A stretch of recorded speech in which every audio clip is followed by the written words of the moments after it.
오늘은 여러분과 함께 천국의 보화를 발견하셨나요? 라고 하는 제목으로 함께 말씀을 나누려고 합니다. 말씀을 통하여 성령님께서 각자에게 들려주시는 그 세미한 음성을 듣는 시간이 되기를 바랍니다. 1950년대 초반에 강원도의 한 산골에서 상수라고 하는 아이가 살고 있었는데요. 어느 날 상수의 큰아버지께서 상수에게 고무신을 하나 선물해 줬는데 노란 고무신이었습니다. 그 당시에 노란 고무신은 굉장히 희귀한 그런 신발이었었기 때문에 굉장히 귀한 신발이었습니다. 난생 처음 노란 고무신을 받고 난 이 상수는요, 신발을 신지 않고 늘 손에 들고 다녔던 겁니다. 그런데 어느 날 상수가 개울을 지나가다가 이 노란 고무신을 깨끗하게 씻어야겠다라고 생각하고 개울가에서 고무신을 씻다가 그만 한쪽을 놓치고 말았습니다. 그래서 물에 떠내려가게 되는 거죠. 상수는 고무신을 건지려고 무작정 개울을 따라 내려가기 시작을 했습니다. 계속해서 떠내려갔는데 결국 큰 강에 이르게 되었습니다. 얼마나 오랫동안 고무신을 따라갔는지 상수는 결국 길을 잃게 되었고 다시는 집으로 돌아갈 수 없었습니다. 어처구니 없게 상수는 졸지에 고아 아닌 고아가 되어버린 거죠. 부모 없이 상수는 고아로 험한 이 세상을 살게 되었고 어느덧 노인이 되어버리고 말았습니다. 그러던 어느 날 이산가족 찾기 프로그램에 나와서 굵은 눈물을 흘리며 그때 고무신을 따라갔던 상황을 이렇게 이야기를 했는데 마침 그 시간에 그의 형님이 그 프로그램을 시청하다가 동생을 알아보게 된 거예요. 그리고 방송국에 전화를 해서 만나게 되었습니다. 근데 어머니는 이미 아들을 잃어버리고 난 후에 얼마 되지 않아서 돌아가셨답니다. 그리고 아버지는 너무 늙으셔서 오래전에부터 치매를 앓고 있는데 다시 만난 아들을 알아보지도 못하는 상태가 되어 버렸습니다. 할아버지가 된 상수는 아무 말도 하지 못하고 하염없이 눈물만 흘릴 수밖에 없습니다. 여러분, 노란 고무신이 뭐라고 그걸 따라가다가 소중한 가족을 잃어버립니까? 너무나 안타까운 일 아닙니까? 그런데 너무나 많은 사람들이 별것도 아닌 그 노란 고무신을 잡으려고 쫓아가다가 정작 소중한 것을 다 잃어버리고 살 때가 얼마나 많이 있는지 모릅니다. 여러분, 우리의 인생에 정말 중요한 것이 무엇일까요? 사람들은 돈, 학벌, 명예, 권력, 건강 이것이 중요하다고 생각을 합니다. 그래서 그것을 붙잡으려고 열심히 좌우도 돌아보지 않고 가족들도 돌아보지 않고 앞만 보고 달려갑니다. 근데 정말 그런 것들이 정말 우리의 인생에서 절대적으로 중요할까요? 중요한 것은 맞지만 절대적으로 중요할까요? 여러분 인생에 있어서 우리가 절대적으로 중요한 것이 무엇인지 알려면요, 어떤 순간에 깨닫게 되냐면은 죽음 앞에서 비로소 정작 중요한 것이 무엇인지 깨닫게 됩니다. 저희 교회에서 제자훈련을 하고 있는데요, 제자훈련 시간에 제가 꼭 유언장을 써보도록 합니다. 유언장을 쓰게 하는 목적이 무엇인가 하면은 내가 지금까지 정말 중요한 것을 위해서 제대로 살고 있는가, 내가 인생의 마지막이라고 하고 유언장을 쓰게 되면은요, 정작 중요한 것이 무엇인지 비로소 보이기 시작하기 때문에 그렇습니다. 여러분, 여러분의 인생에서 중요한 것이 무엇일까요? 대부분 유언장을 쓰라고 하면은요, 유언장을 쓸 때 사랑하는 가족들을 떠올리게 됩니다. 사랑하는 가족들을 떠올리고 평소에 내가 가족들에게 하지 못했던 말을 유언장을 통해서 이렇게 기록을 하는 것을 볼 수가 있습니다. 여러분, 그러면 이제 평소에 가족들에게 하고 싶었지만 하지 못했었던 말이 무엇일까요? 대부분 유언장을 쓰면은요, 두 가지로 정리할 수 있습니다. 첫 번째 가족들에게 하지 못했던 말은 뭐냐면요, 미안합니다. 미안합니다. 여러분 가족들에게 미안하다는 말을 자주 하십니까? 저도 잘 못하는 것 같아요. 미안합니다. 두 번째 하고 싶었던 말이 뭐냐면요, 사랑합니다. 여러분 평소에 가족들에게 사랑한다는 말을 자주 하십니까? 배우자에게 사랑한다는 말을, 자녀에게, 부모님에게 사랑한다는 말을 자주 하십니까? 아기 때는, 못 알아들을 때는 많이 해요. 근데 이제 알아들을 수 있고 서로 느낄 수 있는데 그런 말을 자주 하지 않았다는 겁니다. 자, 그러면 여러분에게 한번 질문하고 싶은 게 있는데요, 정말 죽으면 모든 것이 끝일까요? 죽으면 모든 것이 끝일까요? 히브리서 9장 27절의 말씀 함께 읽겠습니다. 시작. 한 번 죽는 것은 사람에게 정해진 것이요 그 후에는 심판이 있으리니. 여러분 성경은 결코 죽음이 끝이라고 말하지 않습니다. 죽음은 끝이 아니라 그 다음으로 들어가는 출입문입니다.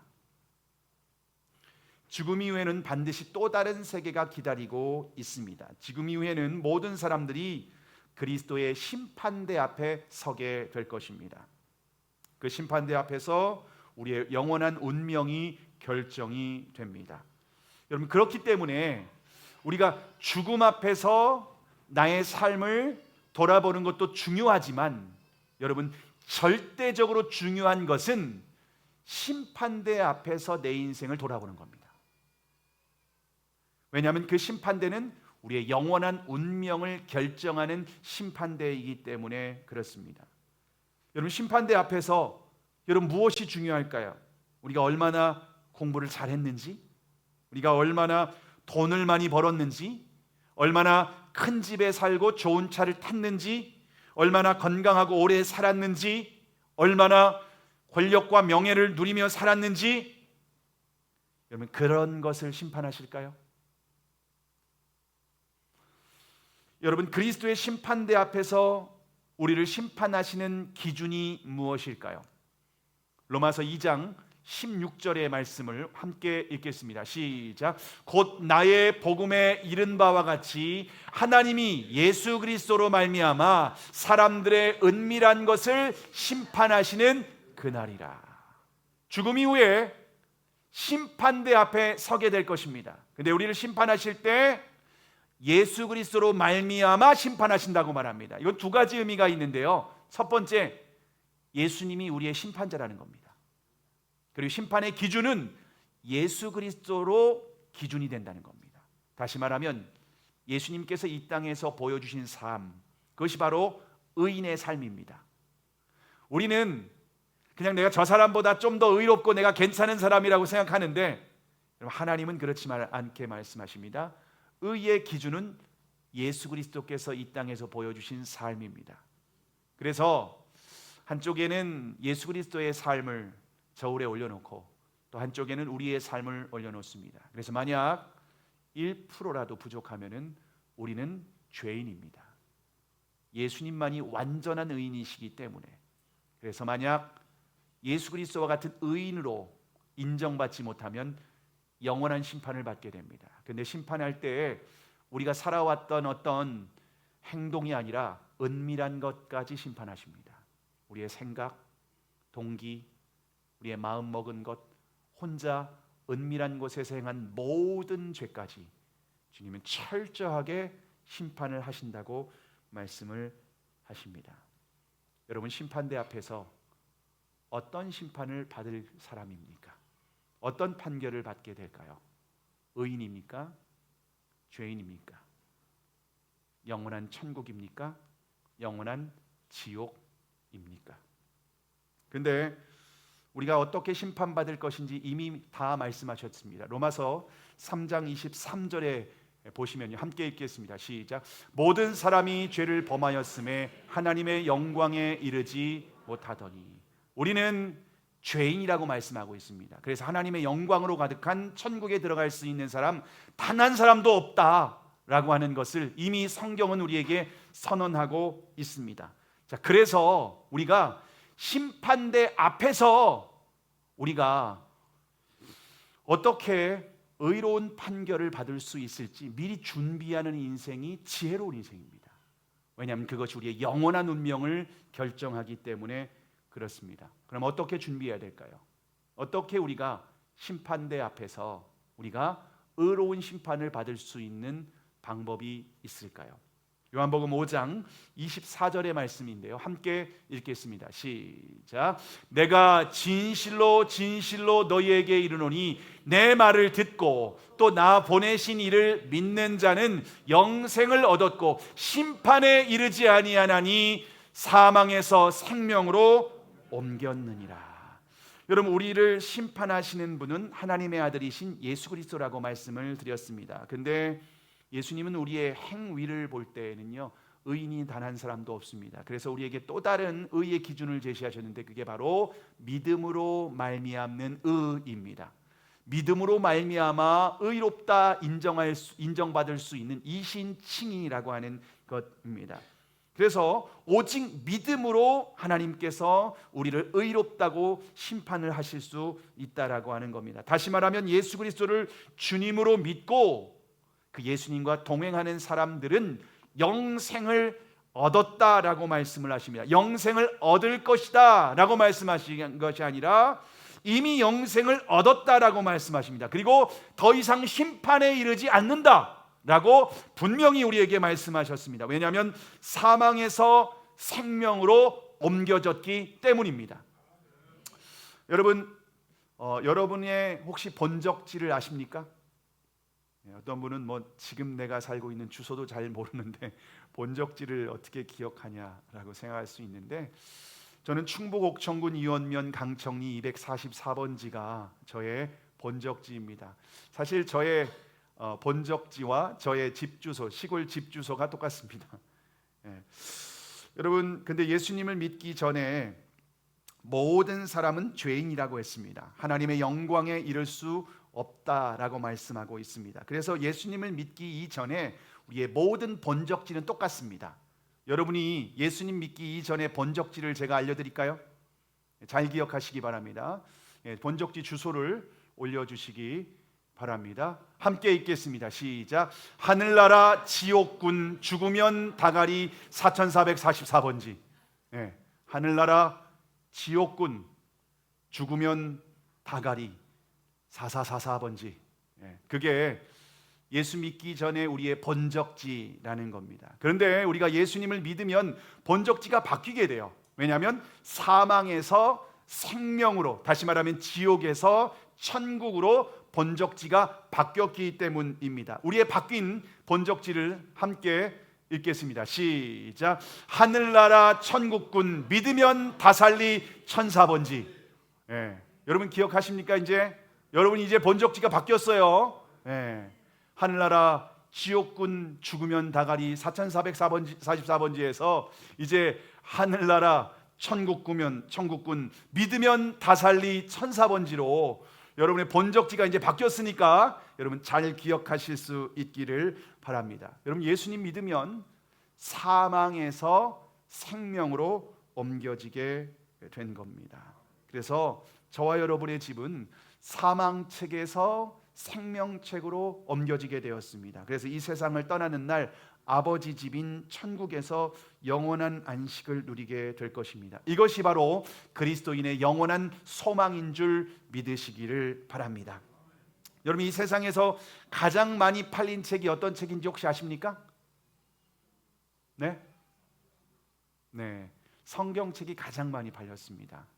성경은 계속 개정되다 보니까 번역본이 바뀌다 보니까 개역 한글도 샀다가 개역 개정도 샀다가 새번역도 샀다가 집에서 그래서 성경책이 여러 권이 있을 겁니다. 그러면 두 번째로 많이 팔린 책이 어떤 책인지 아십니까? 아무도 모르죠. 두 번째로 많이 팔린 책이 토마스 아켄피스의 그리스도를 본받아라고 하는 책입니다. 그리스도를 본받아라고 하는 책이 가장 많이 팔린 두 번째로 팔린 책입니다. 여러분 이 책은요 내용이 뭐냐면요 어떻게 하면 잘 죽을 것인가에 대한 책입니다. 어떻게 하면 잘 죽을 것인가. 여러분 대부분의 사람들은 어떻게 생각하죠? 어떻게 하면 잘 살 것인가? 어떻게 하면 잘 먹을 것인가? 어떻게 하면 잘 누릴 것인가? 이걸 생각하죠. 그런데 어떻게 하면 잘 죽을 것인가? 이게 중요하다는 거예요. 사는 것보다 죽는 게 더 중요합니다. 왜 그럴까요? 죽음은 끝이 아니라 영혼으로 들어가는 문이기 때문에 그렇습니다. 우리의 영원한 운명이 결정되는 것이 바로 죽음입니다. 그러면 어떻게 죽는 것이 잘 죽는 것일까요? 그럼 잘 죽는, 우리가 웰빙은 생각하는데 웰다잉은 생각하지 않아요. 웰다잉을, 죽음 이후를 우리가 잘 준비할 필요가 있습니다. 우리가 노후 대책은 세우는데요, 사후 대책은 안 세워요. 사후 대책이 훨씬 중요합니다. 자, 그러면 어떻게 하면 잘 죽는 것일까요? 요한계시록 14장 13절의 말씀 우리가 함께 읽겠습니다. 시작. 또 내가 들으니 하늘에서 음성이 나서 이르되 기록하라. 지금 이후로 주 안에서 죽는 자들은 복이 있도다 하시매 성령이 이르시되 그러하다. 그들이 수고를 그치고 쉬리니 이는 그들의 행한 일이 따름이라 하시더라. 여러분, 이 세상에서 가장 복된 사람이 누구라고 말씀하십니까? 잘 먹고 잘 사는 사람? 부족함이 없는 사람이라고 합니까? 건강하고 오래 산 사람이라고 합니까? 아니요, 주 안에서 죽은 사람이라고 합니다. 주 안에서 죽은 사람이 복 있는 사람입니다. 다시 말하면 주님과 동행하며 주님의 말씀과 뜻대로 순종하며 살아가는 사람이 복 있는 사람이다. 세상 사람들이 생각하는 복의 기준과 성경이 생각하는, 말씀하는 복의 기준은 완전히 다르다고 말씀하고 있습니다. 주님과 동행하는 사람들도 결국 죽게 될 것입니다. 그런데 주 안에서 죽은 자들은 복이 있습니다. 왜냐하면 죽음이 끝이 아니기 때문입니다. 죽음 이후에 모든 수고를 그치고 쉬게 될 것입니다. 여러분, 주 안에서, 주 밖에서 죽은 사람들은요, 죽음 이후에 심판대 앞에 서게 될 것입니다. 그러나 주 안에서 죽은 사람들은 죽음 후에 심판대가 아니라 시상대 앞에 서게 될 것입니다. 그리고 영원한 생명의 면류관과 함께 상급을 받게 될 것입니다. 마치 금메달을 따고 안식을 누리는 것과 같습니다. 이 세상에서 가장 큰 복은 천국에서 영생을 누리는 것인 줄 믿으시기를 바랍니다. 자, 그러면 천국의 소망을 가진 사람들의 특징은 무엇일까요? 천국의 소망을 가진 사람의 특징은 무엇일까요? 오늘 본문 44절 말씀 함께 읽겠습니다. 시작. 천국은 마치 밭에 감추인 보화와 같으니 사람이 이를 발견한 후 숨겨두고 기뻐하며 돌아가서 자기의 소유를 다 팔아 그 밭을 사느니라.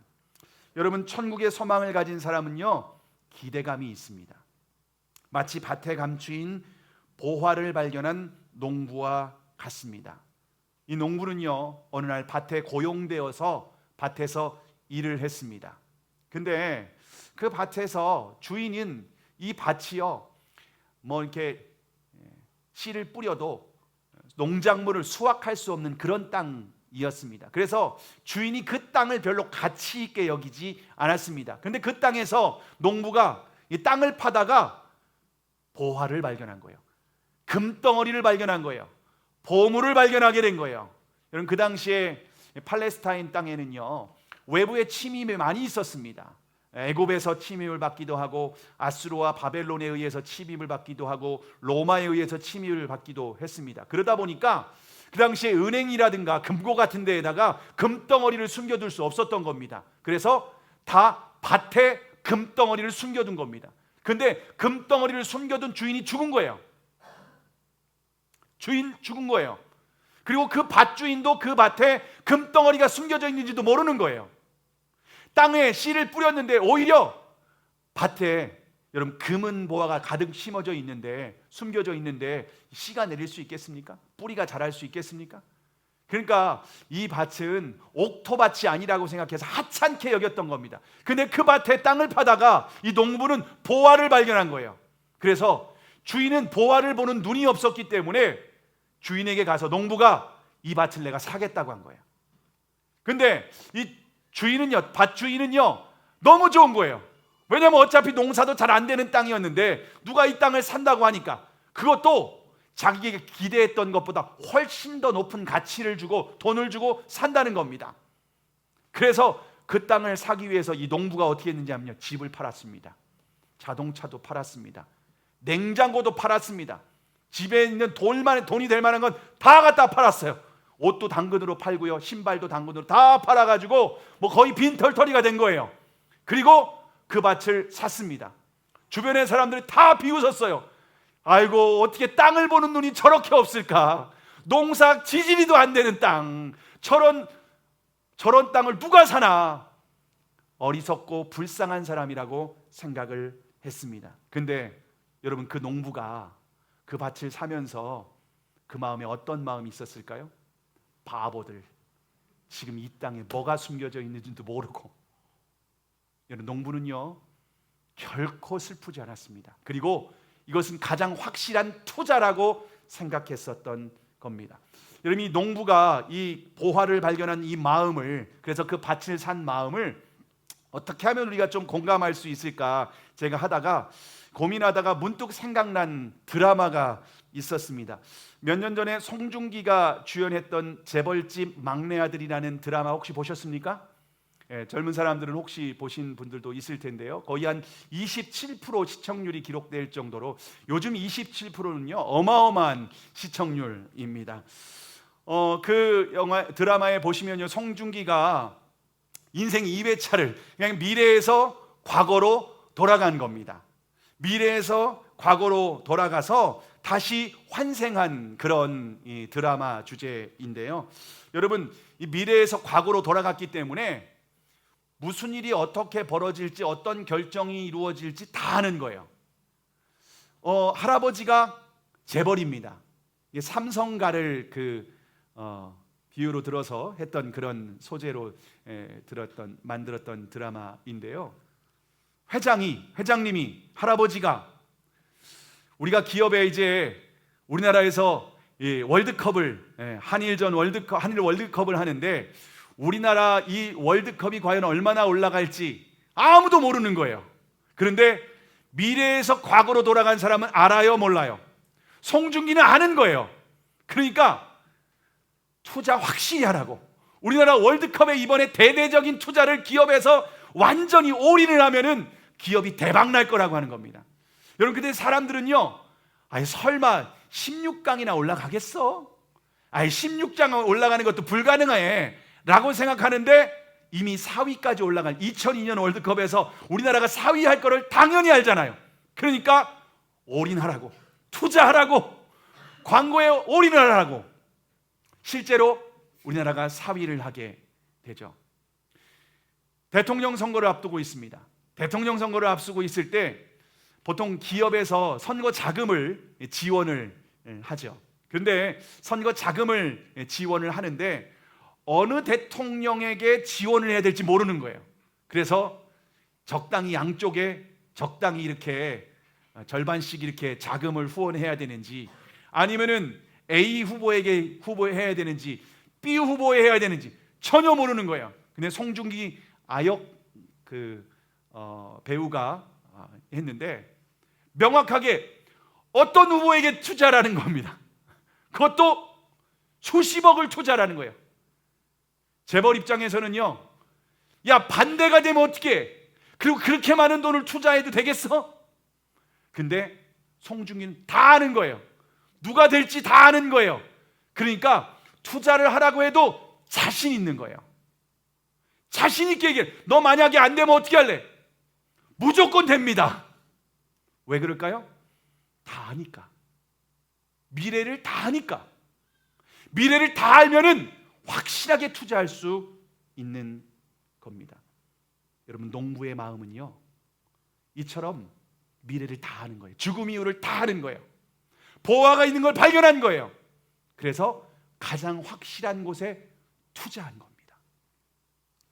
여러분, 사도 바울의 마음이 바로 이 농부의 마음이었습니다. 왜냐하면 사도 바울은 이 세상에서 천국을 보고 온 몇 안 되는 사람이기 때문에 그렇습니다. 여러분, 유튜브에 보면은 천국 갔다 왔다, 지옥 갔다 왔다, 이런 사람들이 유튜브에 올리는데요, 거의 가짜입니다. 거의 가짜입니다. 근데 진짜가 있습니다. 사도 바울입니다. 고린도 후서 12장 2절과 4절의 말씀을 함께 읽어볼까요? 시작. 내가 그리스도 안에 있는 한 사람을 아노니 그는 14년 전에 셋째 하늘에 이끌려 간지라. 그가 몸 안에 있었는지 몸 밖에 있었는지 나는 모르나 하나님은 아시느니라. 4절. 그가 낙원으로 이끌려가서 말로 표현할 수 없는 말을 들었으니 사람이 가히 이르지 못할 말이로다. 여러분, 바울이 셋째 하늘에 이끌려갔습니다. 첫째 하늘은요, 우리의 지금 구름이 떠 있는 하늘을 말하는 겁니다. 둘째 하늘은 우주를 말하는 겁니다. 해와 달과 별들, 은하계가 있는 그 둘째 하늘이 우주가 둘째 하늘입니다. 셋째 하늘이 바로 천국입니다. 그런데 이 땅에 있을 때 하나님께서 그 영혼을 천국으로 데려가 보신 거예요.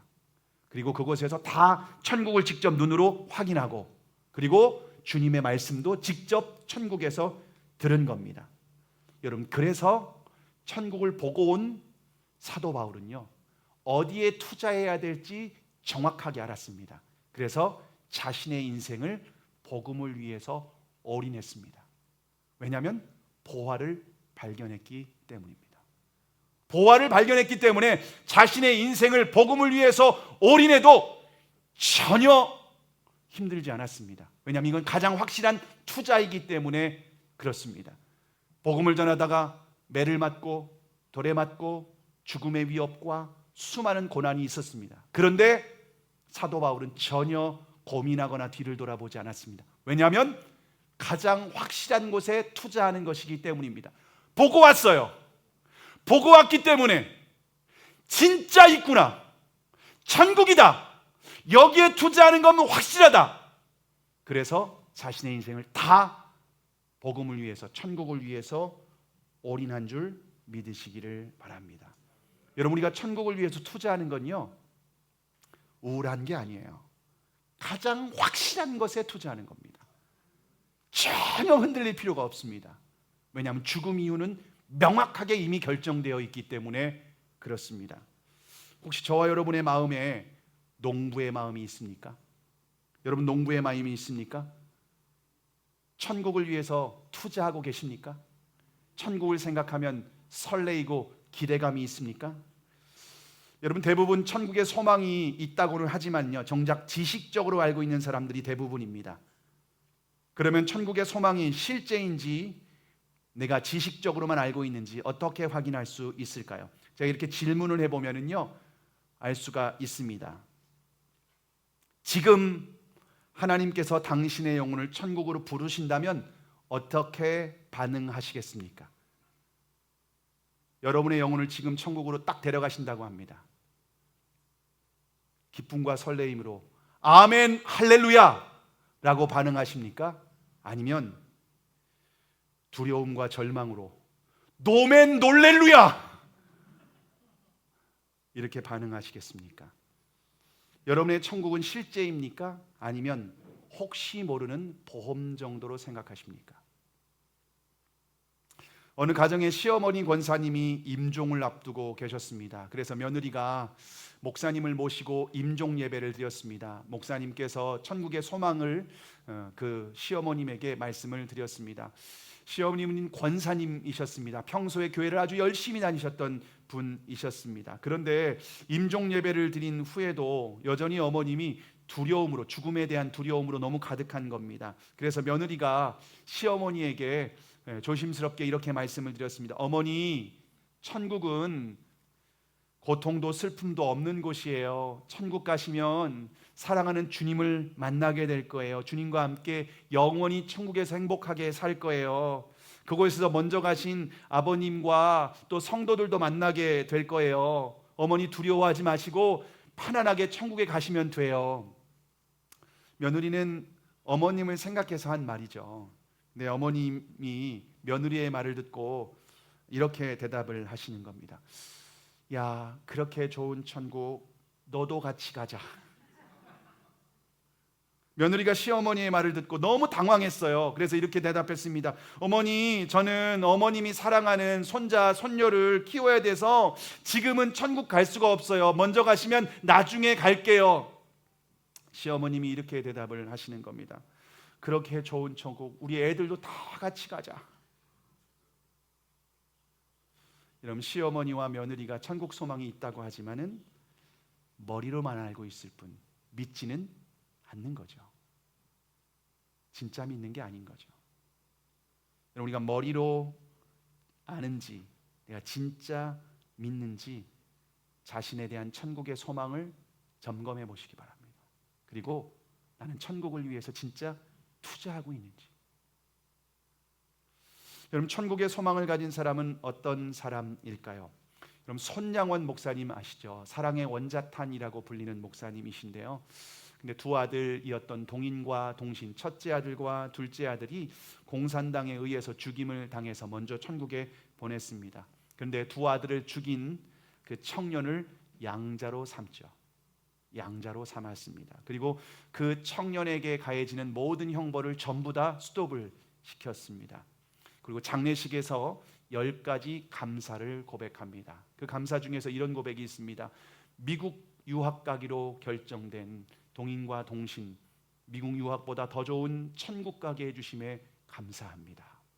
그런 10가지 감사를 하나님 앞에 고백을 했습니다. 그리고 손양훈 목사님이 두 아들의 장례식을 치른 후에 첫 주일 예배 때 감사 헌금으로 10,000원을 드렸습니다. 우리가 지금 10,000원 헌금했다면 이렇게 큰 헌금이라고 생각하지 않을 겁니다. 그런데 그 당시에 손 목사님의 한 달 사례비는 80원이었습니다. 결국 10년치 사례비를 아들의 장례식을 치른 후에 감사 헌금으로 드렸었던 겁니다. 천국의 소망이 진짜 있다는 거예요. 여러분, 손영원 목사님이 지은 복음성가가 있습니다. 혹시 아십니까? 손영원 목사님이 지은 복음성가 중에 주님 고대가라고 하는 찬양이 있습니다. 혹시 주님 고대가라고 하는 찬양 들어보셨나요? 제가 오늘 준비했습니다. 어제 연습을 좀 하고 했는데 한번 가사를 띄워주시겠습니다. 주님 고대가. 제가 이게 한 6절까지 있는데 오늘 3절만 제가 한번 불러보도록 하겠습니다. 낮에나 밤에나 눈물 머금고 내 주님 오시기만 고대합니다.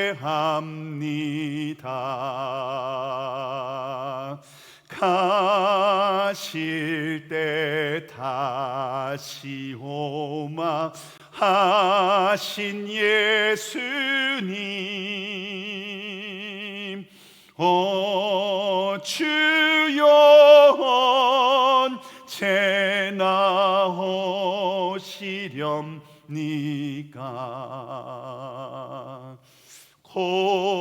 고적하고 쓸쓸한 빈들판에서 희미한 등불만 밝히어 놓고 오실 줄만 고대하고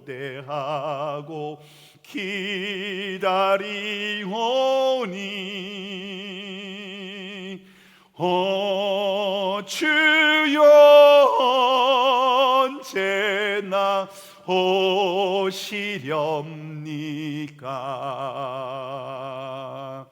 먼 하늘 이상한 구름만 떠도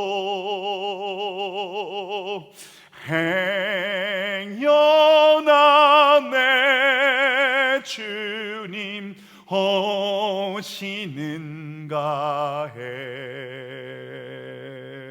머리 들고 멀리 멀리 바라보는 마음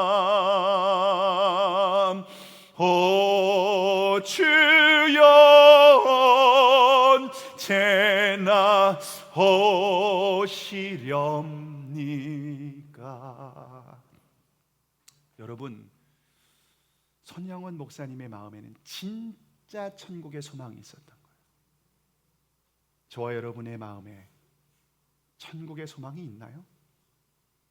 혹시 이 세상이 전부라고 생각하지 않나요? 그러면 하나님의 심판대 앞에서 여러분 자신의 인생을 후회하며 슬피 울며 이를 갈게 될 날이 오게 될 것입니다. 천국은 막연한 희망이 아닙니다. 가장 확실한 소망입니다. 여러분, 희망과 소망의 차이를 아십니까? 희망은요, 막연한 거예요. 소망은 확실한 겁니다. 천국은요, 우리의 그리스도인의 소망입니다. 너무나도 확실한 약속이 있고, 사도 바울이 직접 보고, 요한계시록에 보면 요한이 그 나라를 보고, 예수님은 그 천국에서 오신 분이십니다. 그리고 이 땅을 심판하실 분이 바로 그 예수 그리스도입니다. 여러분, 그러면 천국의 소망을 가진 사람은 이 땅에서 어떻게 살아야 될까요? 어떻게 살아야 될까요? 19세기 말에 영국에서 가장 유명한 스포츠 스타가 있었는데요. 귀족 가문에서 태어난 영국의 케임브리지, 명문대학이었던 케임브리지를 졸업한 찰스 토마스 스터드입니다. 시티 스터드라고도 알려져 있는데요. 스터드는 당시에 영국의 국기라고 할 수 있는 크리켓의 국가대표 주장이었습니다. 우리나라로 치면은요, 손흥민 같은 선수가 바로 이 스터드였습니다. 스터드는 반세기 동안 깨지지 않을 정도로의 경이적인 기록을 세울 정도로 최고의 스포츠 스타였는데요. 얼굴도 훈남이었고 성격도 좋아서 젊은이들에게는 아이돌 스타였습니다.